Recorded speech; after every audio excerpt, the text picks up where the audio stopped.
Hi, fourth grade! On April 23rd, we celebrate the World Book Day. This day is very important, and to celebrate this day, I'm going to tell you a story. Do you remember this story?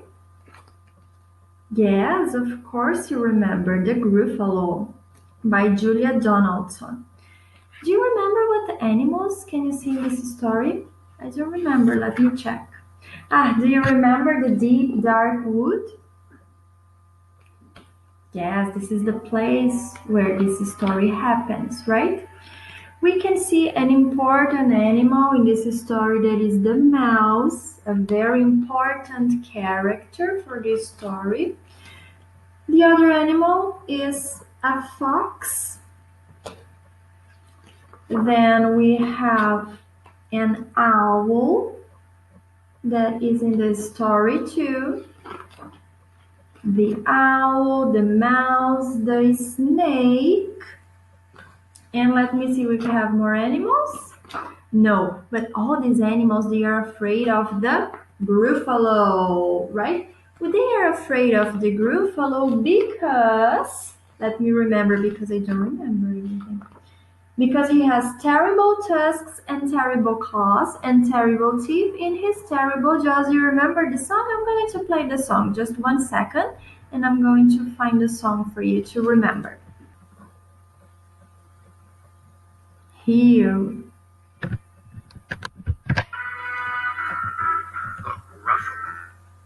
By Julia Donaldson, illustrated by Axel Shepard. Now, let's learn the song.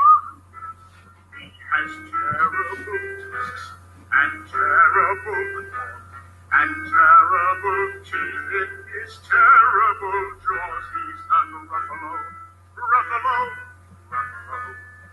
He's the Gruffalo. He has knobbly teeth and turned up toes and a poisonous wart at the end of his nose. He's the Gruffalo, Gruffalo, Gruffalo. He's the Gruffalo.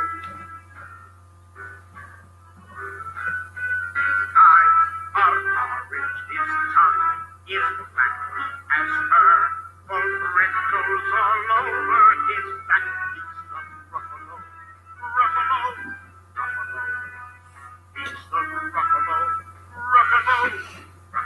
He's the Gruffalo.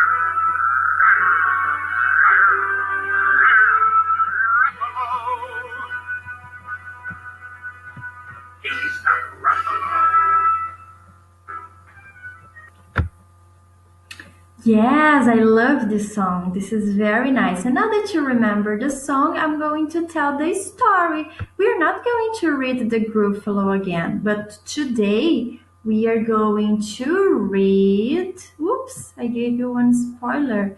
We are going to read The Gruffalo's Child by Julia Donaldson, who is the same author. Okay? So let's start. The Gruffalo said that no Gruffalo should ever set foot in the deep dark wood. Why not? Why not? Because if you do, the big bad mouse will be after you. I met him once, said the Gruffalo. I met him a long, long time ago. What does he look like? Tell us that. Is he terribly big and terribly bad?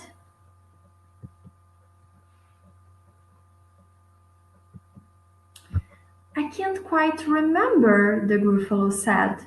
Then he thought for a minute and he scratched his head. The big bad mouse is terribly strong, and his scaly tail is terribly long. His eyes are like pools of terrible fire, and his terrible whiskers are tougher than wire. One snowy night when the Gruffalo snored,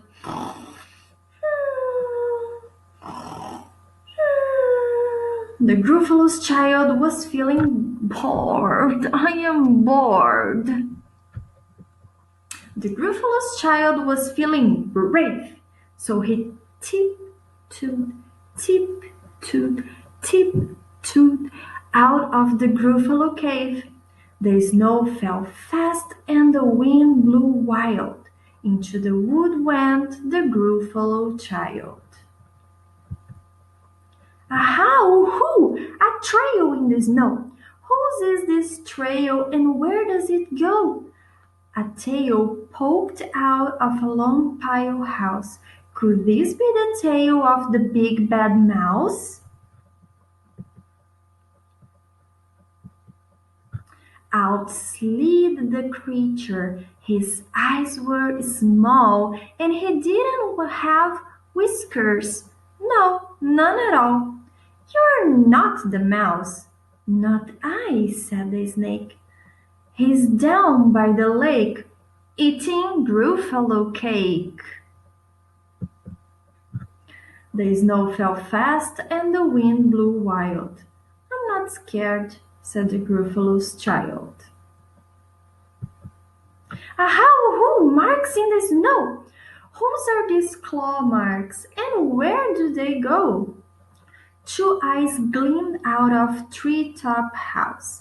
Could these be the eyes of the big bad mouse?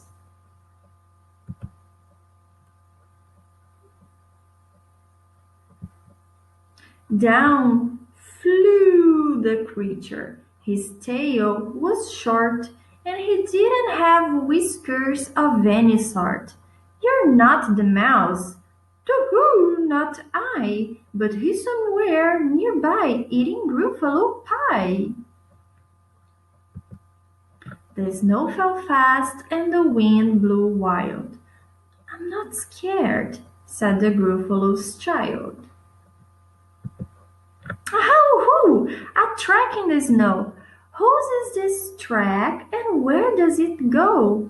Whiskers at last and an underground house. Could this be the home of the big bad mouse?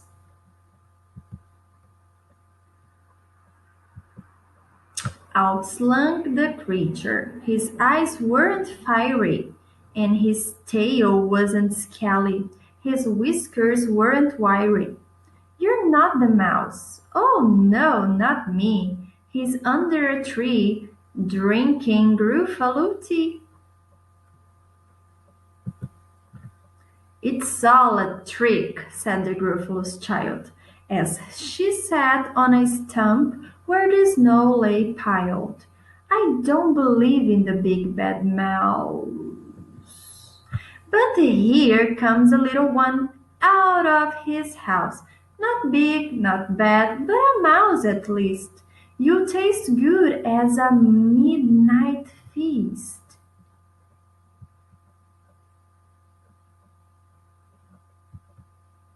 Wait, said the mouse.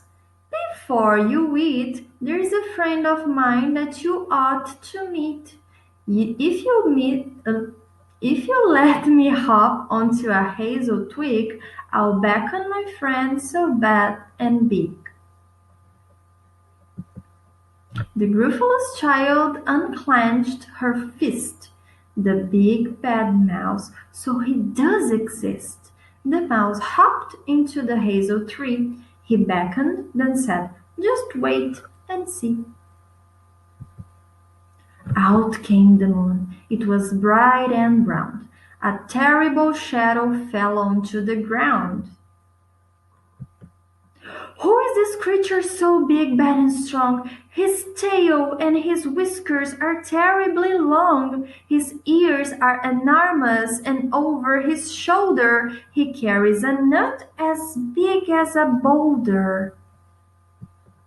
The big bad mouse, yelled the Gruffalo's child. The mouse jumped down from the twig and smiled. Ahoo! Prints in the snow! Whose are these footprints and where do they go? The footprints led to the Gruffalo cave, where the Gruffalo's child was a bit less brave. The Gruffalo's child was a bit less bored. And the Gruffalo snored and snored and snored.